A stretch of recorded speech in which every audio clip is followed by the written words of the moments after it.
Viewers, আমি সবসময় চেষ্টা করি ড্রিম ইনোভেশনে একটু নতুনত্ব রাখার। তো আমি যে প্রথম এপিসোড, দ্বিতীয় এপিসোডটা একটু পার্ট 1 পার্ট 2 করতে যাচ্ছি এবার।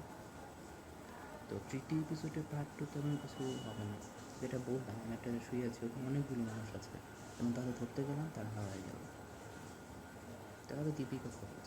হ্যাঁ, আর চতুর্থ ঘটনা আসছে। চতুর্থ ঘটনাটা হচ্ছে আসলে মানুষ যা ভাবে সেটাই কিন্তু স্বপ্ন দেখে। এখন আমি ভাবতেছিলাম যে আমি ধরেন আমি তো বেশি কিছু না, তো ধরেন আমি আমি আবার 8 বল পুল খেলি। তো 8 বল পুল খেলি কিংবা ক্ল্যাশ অফ ক্ল্যান যেটাই খেলি না কেন, তো আমার এটা মাথায় ছিল। তো আমি ঘুম আসলাম, তো হঠাৎ আমি ঘুমে আছি, দেখি যে ঘুম থেকে উঠতে পারছি না। এটা স্বপ্ন না, আমি ঘুম থেকে